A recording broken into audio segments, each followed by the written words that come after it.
Hello good morning friends. ఇప్పుడు మనకి మాల్దీవ్స్ ఎంపీపీలో నుంచి అమౌంట్ని ఎలా ట్రాన్స్ఫర్ చేయాలి అనేది చాలా వరకు అందరికీ తెలియడం లేదు. మనము మాల్దీవ్స్ ఎంపీపీలో పైన లెఫ్ట్ సైడ్ ఆరో మార్కుని క్లిక్ చేసినప్పుడు మనకి ఆప్షన్స్ అనేది వస్తాయి.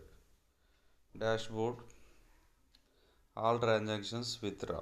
ఇక్కడ విత్డ్రా అనే దాన్ని క్లిక్ చేయాలి. క్లిక్ చేసేసి ఇక్కడ విత్డ్రా అకౌంట్ అనే దాని మీద క్లిక్ చేసేసి ఐఎస్డిటి ట్రాన్స్ఫర్ అనేది క్లిక్ చేసుకోవాలి. యాడ్ న్యూను క్లిక్ చేసేస్తే మనకి ఇక్కడ ఐఎస్డిటి సెలెక్ట్ మెథడ్ అని అడుగుతుంది. ISDT transfer.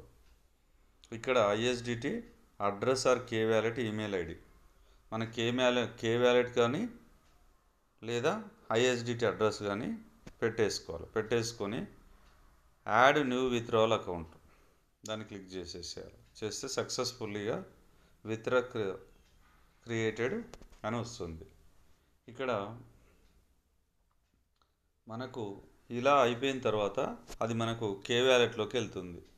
మన కే వ్యాలెట్ ఏదైతే ఉందో ఆ కే వ్యాలెట్ను ఓపెన్ చేసేసుకొని ఈ కే వ్యాలెట్లో సెండ్ అని కొట్టేసేయాలి. సెండ్ అని కొడితే టు కే వ్యాలెట్ యూజర్, ఎవరైనా కే వ్యాలెట్ యూజ్ చేసి ఇంకో కే వ్యాలెట్కి పంపుతావా లేదా క్యూసీసీ ఎక్స్చేంజ్కి పంపిస్తావా, ఎక్స్చేంజ్ అని క్లిక్ చేసుకోవాలి. చేసుకొని మన దగ్గర ఉన్నది ఏంటిది ఐఎస్డిటిని క్లిక్ చేయాలి. ఐఎస్డిటి ఎన్ని ఉన్నాయి? 21 ఐఎస్డిటీలు ఉన్నాయి. దాన్ని క్లిక్ చేసుకోవాలి. పైన చూపెడుతుంది ఐఎస్డిటి 21 క్యూసీసీఎక్స్ ఈమెయిల్ వెరిఫికేషన్. ఇది ఉంది. వెరిఫికేషన్ సక్సెస్ఫుల్లీ సెండ్ అమౌంట్ అని ఉంది. ఇక్కడ 21 ఐఎస్డిటి సెలెక్ట్ చేసేసుకొని ఇక్కడ ట్రాన్స్ఫర్ అమౌంట్ అనేది ఫ్రీ ఉంది. ఇక్కడ మనకి సెండ్ టు క్యూసీసీ ఎక్స్చేంజ్. ఇక్కడ are you sure send to QCC exchange అని అడిగినప్పుడు కొంచెం పైకి స్క్రోల్ చేసుకుంటే కన్ఫర్మ్ ట్రాన్స్ఫర్ అని ఉంటుంది. దాన్ని క్లిక్ చేసుకుంటే ప్రాసెసింగ్లో పడి ఇట్లా ట్రాన్స్ఫర్ సక్సెస్ఫుల్లీ అని వస్తుంది.